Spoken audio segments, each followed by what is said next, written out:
Hi hello నమస్తే. యోగి ఆదిత్యనాథ్ గారు ఒక స్టేట్మెంట్ చేశారు. ఏమని స్టేట్మెంట్ చేశారంటే, రీసెంట్గా ఆయన ఎక్కడో ఒక ఇంటర్వ్యూలో మాట్లాడుతూ, caste system meant to organise society, casteism divides nation. Adityanath మీకు ఇక్కడ కనిపిస్తుంది కదా, ఏం కనిపిస్తుంది? Caste system meant to organise society but casteism divides the nation. Adityanath అని ఒక స్టేట్మెంట్ చేశాడు. అంటే కులాలు అనేవి సొసైటీని ఒక పద్ధతిగా ఉంచుతాయి, పద్ధతిలో ఉంచడానికి కులాలు ఉన్నాయి, కానీ కుల వివక్ష అనేది దేశాన్ని విడదీస్తుంది అన్నాడు. Wow, what a philosophy, extraordinary philosophy అని మంగేష్ రాజ్ దహీవాలే అనే వ్యక్తి ఒక ఆర్టికల్ రాశాడు. అతను అది చాలా కామెడీగా రాశాడు, ఫిలాసఫికల్గా కామెడీగా ఎక్కిరిస్తూ ఆయన ఎలా రాశాడు నాకు అర్థం కాదు, అది మీకు ఎక్స్ప్లెయిన్ చేస్తున్నాను. ఇప్పుడు నేను ఈ యొక్క మంగేష్ రాజ్ substack.com అనే దాంట్లో ఒక ఆర్టికల్ రాసి పబ్లిష్ చేశాడు అతను ఆన్లైన్లో ఈ స్టేట్మెంట్ మీద. ఏమని స్టేట్మెంట్ చేశాడు? కులం అనేది పద్ధతిగా ఉంచడానికి ఉంది, కానీ కుల వివక్ష అనేది దేశాన్ని విడదీస్తుంది అని ఒక ఫిలాసఫీ చెప్పాడు అనమాట. ఆ ఫిలాసఫీ గురించి ఇప్పుడు మనం ఇతనేం రాశాడు అనేది మీకు చూపిస్తాను. ఇతనేం రాశాడంటే, క్యాస్ట్ అనేది పాపం, క్యాస్ట్ అనేది చాలా అమాయకురాలు, కులం అనేది అమాయకురాలు,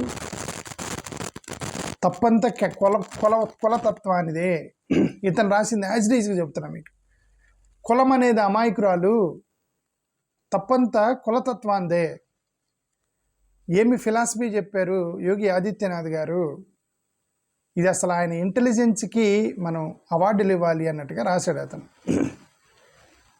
ఇంకా ఏం చెప్పాడంటే ఇతను, భారతదేశం అనేది పొలిటికల్ స్టేట్మెంట్స్ని చాలా పొలిటికల్ స్టేట్మెంట్స్ వస్తూ ఉంటాయి, బయటకు వస్తూ ఉంటాయి.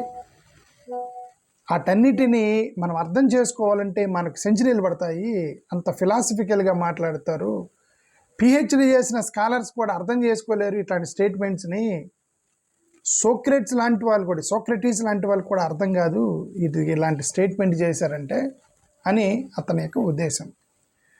ఏంటంటే అతని స్టేట్మెంట్, కులం అనేది ఒక సిస్టాన్ని ఆర్గనైజ్ చేయడానికి పెట్టారు, క్యాస్ట్ అనేది, కానీ క్యాస్టిజం అనేది తప్పు అనేది ఇప్పుడు ఈయన చేసిన స్టేట్మెంట్కి అతను రాసిన ఆర్గ్యుమెంట్.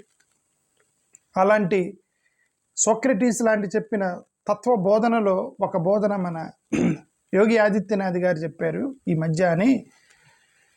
అదే ఏంటంటే, ఇదే caste system was meant to organise society.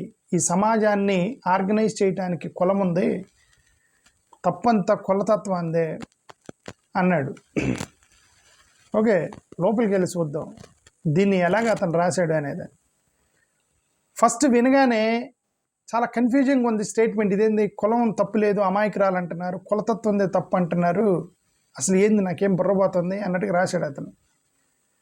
Confusion ఎక్కడి నుంచి వచ్చిందంటే, ఈ బుర్ర అట్ట ఎలగలేదు, టక్కన ఎలగలేదు, ఆ స్టేట్మెంట్ మాకు అర్థం కాలేదు అన్నాడు. సోక్రటీసు ఒకసారి ఏం చెప్పాడంటే, wisdom begins when we realise how little we understand. మనకి ఎంత తక్కువ అర్థమైతే అక్కడి నుంచి జ్ఞానం మొదలైద్ది అని సోక్రటీస్ అన్నాడు. ఎంత తక్కువ అర్థమైతే అక్కడి నుంచి జ్ఞానం మొదలైద్ది అన్నాడు. నాకు మొత్తం అర్థమైంది అన్నవాడు ఇవిడు వినోడు వాడు, అరే ఏంది నాకు అర్థం కాలేదు, ఏం చెప్పాడు ఈయన అన్నవాడికి జ్ఞానం తత్వం బోధపడిద్ది అన్నాడు. ఇప్పుడు ఈయన చెప్పిన స్టేట్మెంట్, కులము అనేది సమాజాన్ని ఆర్గనైజ్ చేసిద్ది, ప్రాబ్లం అంతా కులతత్వాంది అని ఒక పెద్ద ఫిలాసఫీ చెప్పాడు. ఏం చెప్పాడు మనకేం అర్థం కాలేదు ఇది అన్నప్పుడు నీ తత్వం అతని దానిలో ఉన్నటువంటి తత్వం నీకు అర్థమైంది. అర్రే భలే చెప్పాడు, ఎక్స్ట్రాడినరీగా చెప్పాడు. తప్పంత కులం అనేది అమాయకురాలు, తప్పంత కులతత్వందే అన్న వాడికి అర్థం కాదు. ఏం చెప్పాడు అర్థం కాదంటే మీకు అర్థమైంది అన్నాడు. క్వశ్చన్ నెంబర్ 1 ఏంటి? క్వశ్చన్ నెంబర్ 1, నిచ్చెనకి స్టెప్స్ ఉంటాయి కదా, ఇది నిచ్చెన. అతను ఆల్రెడీ ఈ ఇమేజ్లన్నీ అతనియే నేను డౌన్లోడ్ చేసి మీకు చూపిస్తాను. ఓకే, అతని ఆర్టికల్ రాసి ఇతని ఇమేజ్లన్నీ అతను చేసి ఆర్టికల్ రాసి నేను మీకు చూపిస్తాను. ఓకే, అతను ఫస్ట్ క్వశ్చన్ వేసాడు ఏంటంటే, ఈ ఆర్టికల్ రాసిన అతను, ఈ స్టెప్స్ అనేవి నిచ్చెనకి ఇది స్టెప్స్ ఉన్నాయి కదా, ఈ మెట్లు అనేవి లేకుండా నిచ్చెన ఎక్కడి నుంచి వచ్చింది అన్నాడు. మెట్లు లేకుండా నిచ్చెన ఉంటుందా? క్వశ్చన్ నెంబర్ 1 అతను అడిగింది. కులం అనేది సొసైటీని ఆర్గనైజ్ చేయడానికి పెడితే అసలు ఎంతకు కులం అంటే ఏంటి అన్నాడు. కులం అనేది సొసైటీని ఆర్గనైజ్ చేయడానికి అన్నావు కదా, అంత కులం అంటే ఏంటండి అని అడిగాడు అతను. ఎగ్జాంపుల్, లైబ్రరీ క్యాటలాగ్స్, మీరు చదువుకున్న పుస్తకాలు లైబ్రరీలు ఉంటాయి కదా, కొన్ని ర్యాక్లు పెడతారనమాట. ఈ ర్యాక్లో మెకానికల్ ఇంజనీరింగ్ పుస్తకాలు ఉండాలి, ఈ ర్యాక్లో ఇంగ్లీష్ పుస్తకాలు ఉండాలి, ఈ ర్యాక్లో కంప్యూటర్ సైన్స్ పుస్తకాలు ఉండాలని లైబ్రరీలో ఆర్గనైజ్ చేస్తారు కదా. సో అలాగా ఇక్కడ బ్రాహ్మణ్స్ ఉండాలి, ఇక్కడ క్షత్రియులు ఉండాలి, ఇక్కడ శూద్రులు ఉండాలి, ఈ బేస్మెంట్ కింద ఈ లైబ్రరీకి బయట పక్కన చెత్తకుప్పలో ఇంకొకరు 5వ వాళ్ళు ఉండాలని మీరు అలా ఆర్గనైజ్ చేశారు. ఆ ఆర్గనైజ్ గురించి మాట్లాడుతున్నారా మీరు అని అడిగాడు. ఆ ప్రశ్న కరెక్టే కదా అనిపించింది. ఏం ఆర్గనైజేషన్ గురించి అడిగారు? మీరు కులం పేరుతోటి మీరు ఇక్కడ ఉండాలి, ఇక్కడ ఉండాలి, ఇక్కడ ఉండాలని పెట్టి this will organise the society అని చెబుతున్నారు. మీరు ఏం ఆర్గనైజ్ చేసిద్ది అనేది. ఇప్పుడు దీన్ని ఏం చెప్తాడంటే ఇతను, నిచ్చెన అనేది ఆర్గనైజ్ చేసేది ప్రాబ్లం నిశ్చితంతో కాదు, ఆ స్టెప్స్ తోటి, కులంతో ప్రాబ్లం అంట. నిశ్చితంతో ప్రాబ్లం లేదు కానీ కులంతో ప్రాబ్లం అంట. ఇప్పుడు ఇంతకీ ఆ నిచ్చెనలో ఏముందండి? నిచ్చెనతో ప్రాబ్లం లేదు, ప్రాబ్లం అసలు నిచ్చెన కాదు, తప్పంతో కులంతోనే. కానీ నువ్వు నిచ్చెనలో ఏం పెట్టినావు? పైన బ్రాహ్మణ, క్షత్రియ, వైశ్య, శూద్ర అని, ఇదిగో పాపం కింద పడి ఉన్నాడు నిచ్చెనకి, అవుట్ ఆఫ్ ది నిచ్చెన. మీకు కనిపిస్తుందో లేదు? ఒకటి కింద పడి ఉన్నాడు, 5వ వాడు. మీకు ఈడున్నాడు వాడు నిచ్చెనకి అవుట్ ఆఫ్ ది ల్యాడర్ అనమాట. వాడు నిచ్చెన మీద లేడు, ఎక్కడో కింద పడి ఉన్నాడు. కాళ్ళకంత కట్టేసి, ఇనపరాడ్లు కట్టేసి ఆడనే దళితుడు అంటాడు, SC STలు వీళ్ళు. ఓకే, ఇప్పుడు ఇతను ఏమంటాడు, ఈ ఆర్టికల్ రాసిన అతను ఏమంటాడంటే, ఏందంటే యోగి ఆదిత్యనాథ్ గారు ఇంత పెద్ద ఫిలాసఫీ చెప్పాడు, కులంతో ప్రాబ్లం, కులం ఉండాలి, కులం సమాజాన్ని ఆర్గనైజ్ చేసిద్ది, కులతత్వంతో ప్రాబ్లం అంటాడు. అసలు నువ్వు నిచ్చెనలోనే పెట్టేవు, నువ్వు ఇక్కడ ఉండాలి, ఇక్కడ ఉండాలి, ఇక్కడ ఉండాలని పెట్టి ఇంకా అది తప్ప ఇంకా క్యాస్టిజం ఏం చేసిద్ది? క్యాస్టే ఏమి చేయింది, చేయాల్సిందంత క్యాస్ట్ చేసేసింది కదా, ఇంక క్యాస్టిజం ఏం చేసిద్ది అన్నాడు. ఇతను రాసింది ఏంటంటే, నువ్వు ఆల్రెడీ ఇది క్యాస్టే చేసింది కదా డివిజన్ అనేది, ఇంక క్యాస్టిజం కొత్తగా చేసేది ఏంది అన్నాడు. ఓకే, దేని గురించి సార్ మీరు మాట్లాడేది? యోగి ఆదిత్యనాథ్ గారు అని పాపం ఇతను మంగేష్ రాజ్ దహీవాల కష్టపడి ఒక ఆర్టికల్ రాసి అది ఎక్స్ప్లెయిన్ చేస్తున్నాడు. Nothing malicious, purely administrative. But మనం అడగాలి ఏంటంటే, నిచ్చెన ఉంది కానీ బట్ ఆ స్టెప్స్ పెట్టింది ఎవరు? నిచ్చెనకి ఆ స్టెప్స్ పెట్టింది ఎవరు? కానీ లైబ్రరీలో మన పుస్తకాలు ఉంటాయి కదా, కొన్ని రూల్స్ ఉంటాయి. ఇది మెకానికల్ ఇంజనీరింగ్ పుస్తకానికి దీనికి కొన్ని రూల్స్ ఉంటాయి. ఆ రూల్స్ పెట్టింది ఎవరు అనేది అతను అడిగిన ప్రశ్న. అతను అడిగిన రెండో ప్రశ్న, ఇక్కడ ఒక ఇమేజ్ చూపిస్తున్నా. ఇది ఇతను ఏం రాశాడంటే, పాపం క్యాస్ట్ అమాయకురాలు, ప్రాబ్లం అంతా క్యాస్ట్ ఈజ్ అందే. కత్తి మంచిది, పొడవటం మీద తప్పు అనేది ఇప్పుడు మన యోగి ఆదిత్యనాథ్ గారి ఫిలాసఫీ అర్థం కాక పాపం అతనికి కూడా అర్థం కాక అతను ఏదో రాశాడు, మీకు ఎక్స్ప్లెయిన్ చేస్తున్నాను. యోగి ఆదిత్యనాథ్ గారు చేసినటువంటి ఫిలాసఫీ, కత్తి ఉండాలి, కత్తి మంచిదే కానీ పొడవటం మీద తప్పు అని యోగి ఆదిత్యనాథ్ గారు చెప్పారు. కులం ఉండాలి, కులం మంచిదే, ఆర్గనైజ్ చేసేది సొసైటీని, కానీ కులతత్వమే ప్రాబ్లము, అది దేశాన్ని డివిజన్ చేస్తుంది అని చెప్పాడు ఆయన. అంటే ఇప్పుడు ఏం చెప్తున్నారు యోగి ఆదిత్యనాథ్ గారు? కులం అనేది మంచి సిస్టమ్, గుడ్ సిస్టమ్, ఇది ఆర్గనైజ్డ్ సొసైటీ అని చెప్తున్నాడు. ఏంది లైబ్రరీలో ఈ పుస్తకాలు ఎక్కడ ఉండే పుస్తకాలు అన్నట్టుగా, నిచ్చెనలు వాళ్ళు ఎక్కడ ఉండాలి, ఇక్కడ ఉండాలి, ఇక్కడ ఉండాలని ఆల్రెడీ సెట్ చేసి ఒక నిచ్చెన బయటపడేశారు కదా SC STలని, దాని గురించి మాట్లాడారు అనమాట.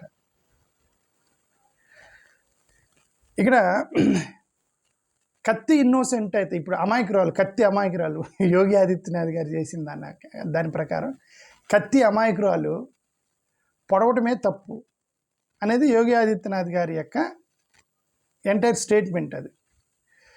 ఒకవేళ అది కరెక్టే అయితే ఇప్పుడు ఈ హిస్టరీ వీళ్ళందరూ హిస్టోరియన్స్ అందరూ ఏం చేయాలి ఇప్పుడు? Array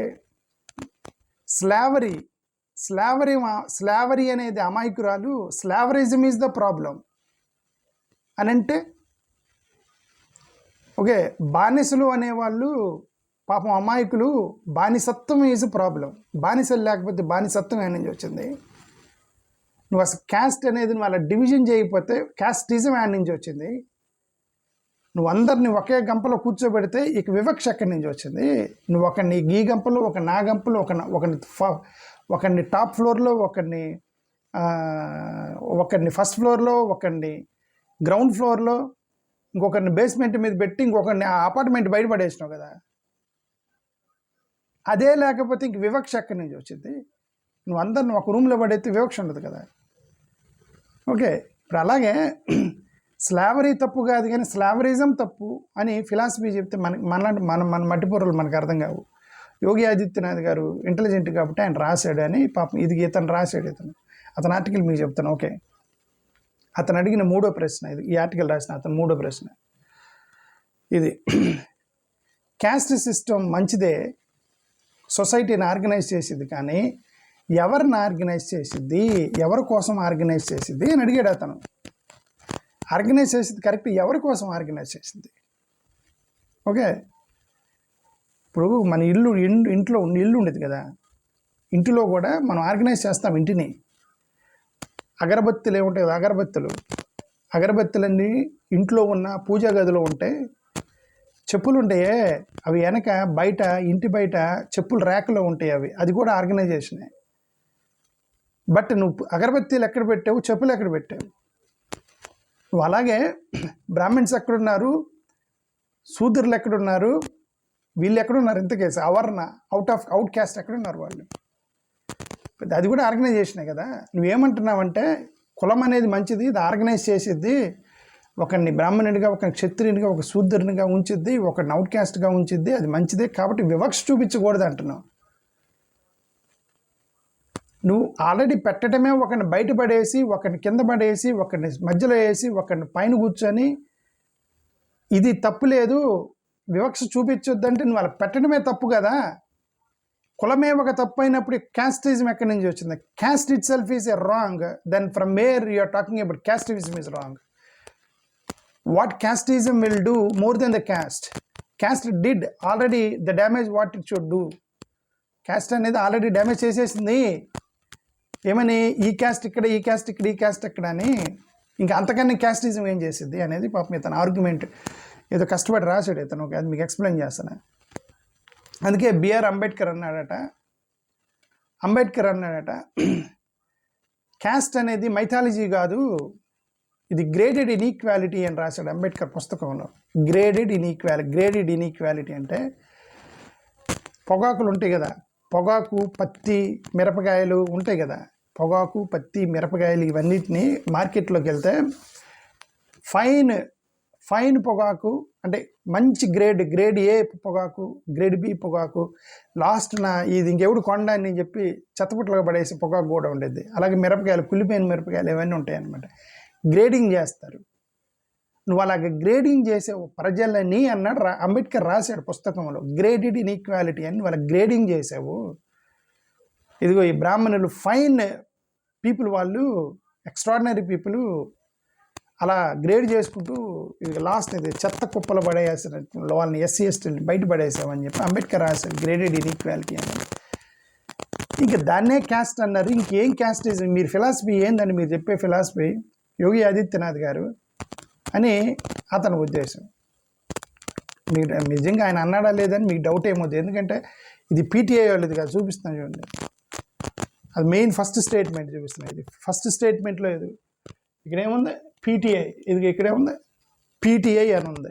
press trust of India వాళ్ళు ఒరిజినల్ పిక్ అది. ఆయన అన్నాడు ఎక్కడ ఇంటర్వ్యూలో కూర్చొని అన్నాడు, క్యాస్ట్తో ప్రాబ్లం కాదు, క్యాస్టిజంతో ప్రాబ్లం అని. క్యాస్టిజం అనేది మనుషుల్ని ఆర్గనైజ్ చేసిద్ది అన్నాడు అనమాట. ఓకే, సో అది అన్నాడు అనమాట. సో లాస్ట్ నాలుగో క్వశ్చన్ ఇతని ఆర్టికల్ రాసిన అతను అడిగింది, క్యాస్ట్ సిస్టమ్ అనేది, ఒకసారి ఉండండి, ఇది చూసాము మనం. మూడో ప్రశ్న, caste organise the society, but ఎవరి కోసం ఆర్గనైజ్ చేస్తారు? గ్రేడెడ్ ఇన్ఈక్వాలిటీ అని చెప్పారు కదా, ఇది గ్రేడెడ్ ఇన్ఈక్వాలిటీ. నాలుగోది ఇది, క్యాస్ట్ సిస్టమ్, క్యాస్ట్కి సంబంధించిన సమస్య వచ్చినప్పుడల్లా, క్యాస్ట్కి సంబంధించిన చర్చ వచ్చినప్పుడల్లా టాప్ ఫ్లోర్ నుంచే వాయిస్ వినబడుతుంది ఎందుకు అని అడిగాడు ఇతను. I'm reading exactly what he has written. Why does the defence of caste always come from the top floor అని అడిగాడు అని ఇతను హెడ్డింగ్ పెట్టాడు. ఇతను ఇది ప్రిపేర్ చేసిన అతను. అంటే ఏంటి అర్థం? ఇది బిల్డింగ్ కట్టాడు, top floor, second floor, third floor. Casteism మీద దళితులు మాట్లాడినప్పుడల్లా క్యాస్టిజం ఉండాలి, క్యాస్టిజం అనేది ఆర్గనైజ్ చేసేది, క్యాస్ట్ అనేది ఎప్పుడు బ్రాహ్మణులు ఎందుకు మాట్లాడుతున్నారు, లేదంటే క్షత్రియులు, వైశ్యులు వీళ్ళు ఎందుకు మాట్లాడుతున్నారు, దళితులు ఎందుకు క్యాస్ట్ ఉండాల్సిందే అని ఎందుకు అంటలేదు దళితులు, మీరే ఎందుకు అంటున్నారు, దీనికి సమాధానం ఉందా అని అడిగాడు అతను. Why whenever the discussion about caste coming from the top floor, not from the ground floor, not from the outside the apartment.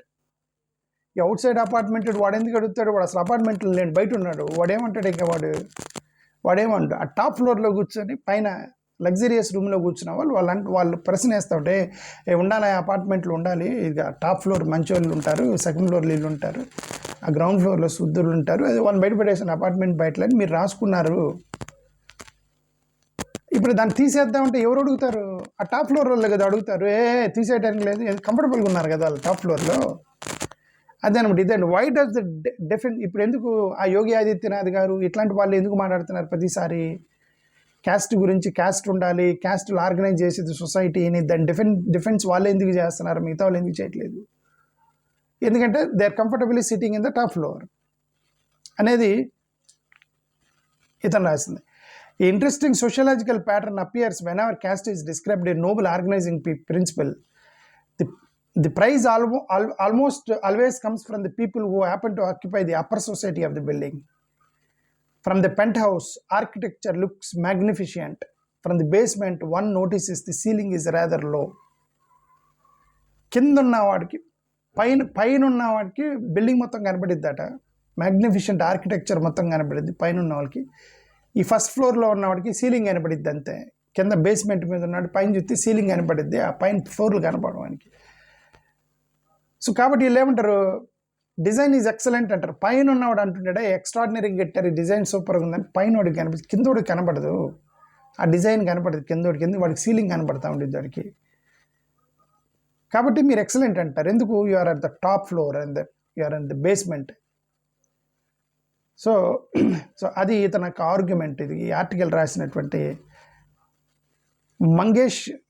Mangesh Raj అని ఒక నార్త్ ఇండియన్ అనుకుంటాను, మనలాంటి దళితుడు అయ్యేటోళ్ళు అయితే ఎందుకు రాస్తాడు పాపం కష్టపడి.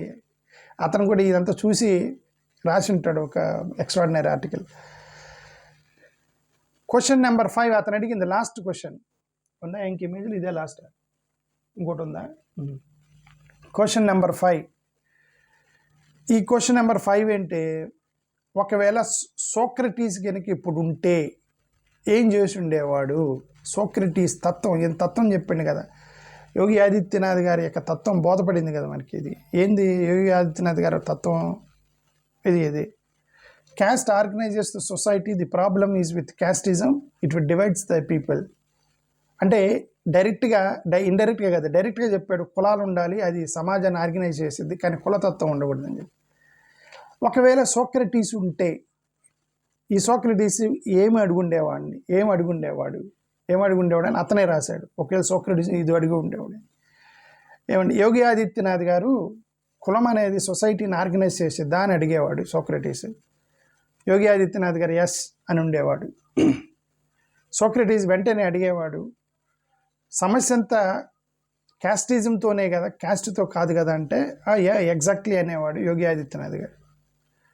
అప్పుడు సోక్రటీస్ ఈ ప్రశ్న అడిగేవాడు, యోగి ఆదిత్యనాథ్ గారు మై ఫ్రెండ్, క్యాస్ట్ అనేది ఆల్రెడీ నువ్వు ఇన్ఫీరియరు, సుపీరియరు, మిడిల్, లో, కొంతమంది బయట అని ఆల్రెడీ పెట్టేవు కదా. ఇంతకంటే ఇంకేమి చేయగలదు క్యాస్టిజం? ఒక సమాధానం చెప్పని అడుగుండేవాడు సోక్రటీసు. అంతటితో క్వశ్చన్ ఎండ్ అయ్యేది అని ఇతను రాశాడు. అంతకని ఏం చేస్తాడు? ఏం చెప్తాడు ఇక యోగి ఆదిత్యనాథ్ గారు? కులం మంచిది, కులతత్వం తప్పు అన్నావు. నువ్వు కులంలోనే పెట్టావు ఇదిని. అంతకన్నా డ్యామేజ్ క్యాస్టిజం ఏం చేయగలదు? కులమే చేసింది కదా చేయాల్సిన డ్యామేజ్ మొత్తం. అంటే ఏం సమాధానం చెప్తాడు? చెప్పలేడు. సో ఇది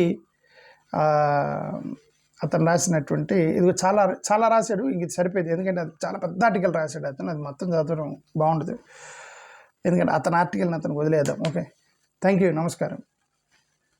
అంటే ఫైనల్గా నేను చెప్పేది ఏంటంటే, నేను చాలా రోజుల నుంచి చెప్తున్నాను.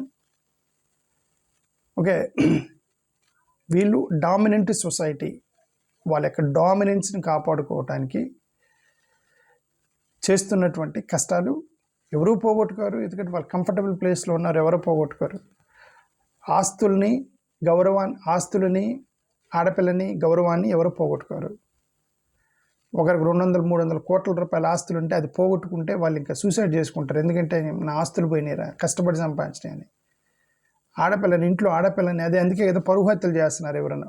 ఇదేంద్రా, నాకు అందమైన కూతురు పుడితే ఎవడో పక్కన ఎస్సీఓడు వచ్చి ప్రేమిస్తున్నాను అంటాడని చెప్పి చంపేస్తానండి. మూడోది గౌరవం. వాళ్ళ గౌరవం కులంలోనే ఉంది కాబట్టే వాళ్ళు నార్మల్ సొసైటీతో కలవరు. ఆస్తులు, ఆడపిల్ల, గౌరవాన్ని వాళ్ళు వదులుకోరు కాబట్టి ఈ కులం ఉండాలని ఆర్గ్యుమెంట్ చేస్తున్నారు. దానికోసమే ఈ రాజకీయము, మతము, ఆ సంస్థలు, ఈ సంస్థలు పెట్టి నేషనలిజము అన్నీ మాట్లాడుతున్నారు దాని మీద, కేవలం దాన్ని ప్రొటెక్ట్ చేసుకోవడానికి. ఈ ఫిలాసఫీలు, ఎంపీలు, ఎమ్మెల్యేలు, పొలిటికల్ పార్టీలు, ఎలక్షన్స్ మొత్తం కూడా దాన్ని, ఆస్తులని, అమ్మాయిలని, గౌరవాన్ని కాపాడుకోవడానికి చేసేటువంటి ఇదే. థ్యాంక్ యూ, నమస్కారం.